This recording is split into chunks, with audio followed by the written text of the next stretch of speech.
வணக்கம் கீழே ஆரம்பிக்கிறோம்.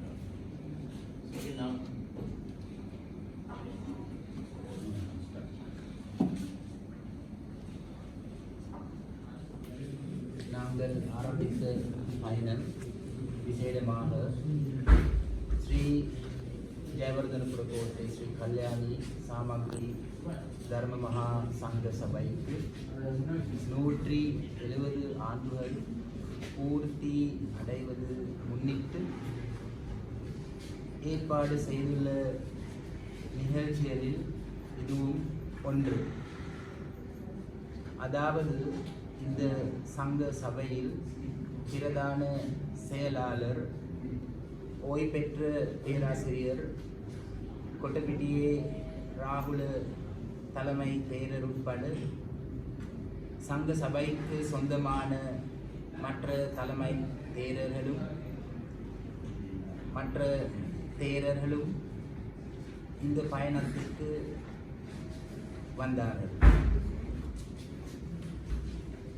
யாழ்ப்பாணத்திற்கு வந்து நேற்று தான் நாங்கள் எங்களுடைய வேலை ஆரம்பித்தோம். முதலாக நாங்கள் யாழ்ப்பாணம் பொதுஜன நூலகத்திற்கு சென்று ஆயிரக்கணக்கான புத்தகங்களை கொடுத்தார் அந்த நூலகத்திற்கு. பிறகு யாழ்ப்பாணம் பல்கலைக்கழகத்திற்கும் நாங்கள் புத்தகங்களை கொடுத்தோம். பின்பு நாங்கள் ஒரு பாடசாலைக்கு சென்று 2 பாடசாலைகளுக்கு புத்தகங்களை பகிர்ந்து கொடுத்தோம். அவருடன் பேசி அவர்களை சந்தித்து அவர்களுக்கு உதவி ஒத்துழைப்பு கொடுத்து அவையெல்லாம் முடித்துவிட்டு நாங்கள் மாவிட்டுப்புறம் கந்தசுவாமி கோவிலுக்கு போயிட்டு அங்கே குருக்கோலை சந்தித்து அங்கேயும் நாங்கள் இருந்தோம். நிறைய காலம் இருந்து நட்புறவு உருவாக்கி சந்தோஷத்துடன் நாங்கள் வந்தோம். அடுத்தது இன்று காலையில் நாகவிகாரைக்கும் சென்று அங்கே தேரர்களை பார்த்து இப்போ இந்த சந்தர்ப்பத்திற்கு வந்தோம்.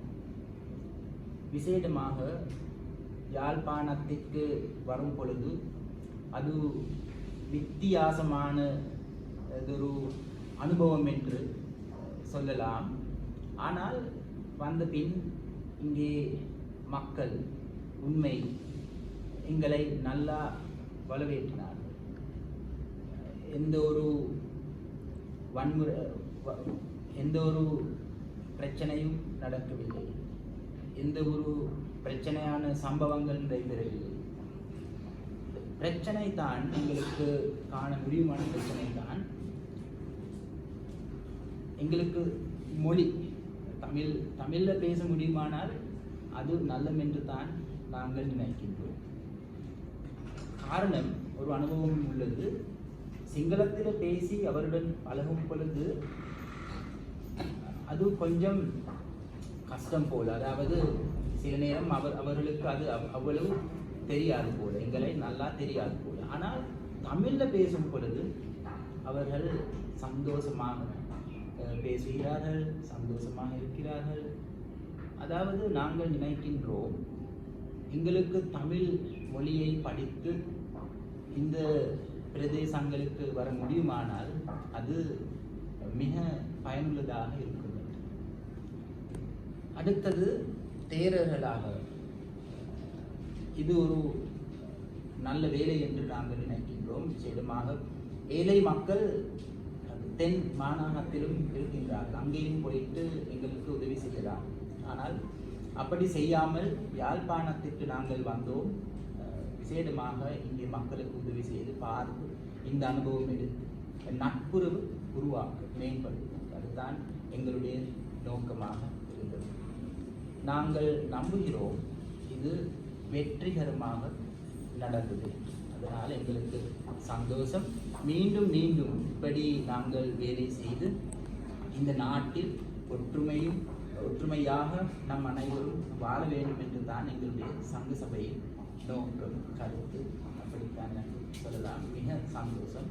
இந்த பயணம் பற்றி வெற்றிகரமாக எல்லாம் நடந்தது என்று சொல்லலாம்.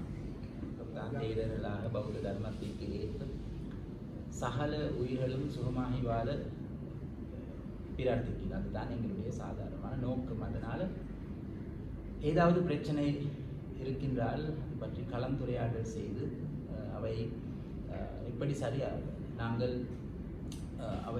சரி முடிக்க வேண்டும். அந்த பிரச்சனைகள் இல்லாவிடில் எங்களுக்கு வேலை செய்ய முடியாது. ஆனால் சாதாரணமாக எனக்கு தெரியும், தேரர்கள் தமிழ் மக்களை உண்மையில் அன்பு செலுத்துகிறார்கள்.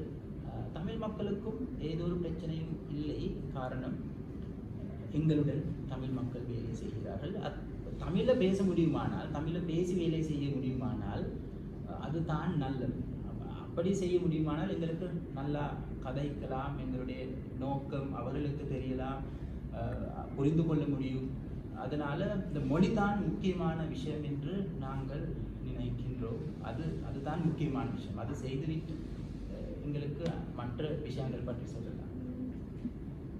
நட்புறவை வளர்ப்பதற்காக வடபகுதிக்கு வந்ததாக கூறியிருந்தீர்கள். விசேடமாக நட்புறவு உருவாக்க வேண்டும் என்று நாங்கள் சொன்னோம். விசேடமாக எங்களுக்கு இது ஒரு அனுபவம் என்று. காரணம், சில தேரர்கள் முதலாவது தரம் தான் யாழ்ப்பாணத்திற்கு வந்தார்கள். அதனால தான் நான் சொன்னேன். அது காரணம், வந்த பின் தான் எங்களுக்கு தெரியும் மக்கள் இங்கே எப்படி அவர்கள் எங்களிடம் வந்து கதைப்பார்கள். அப்படித்தான் எங்களுக்கு அது பற்றி காணலாம். அங்கே இருக்கின்ற தமிழர்கள் பற்றி எங்களுக்கு நல்லா தெரியும்.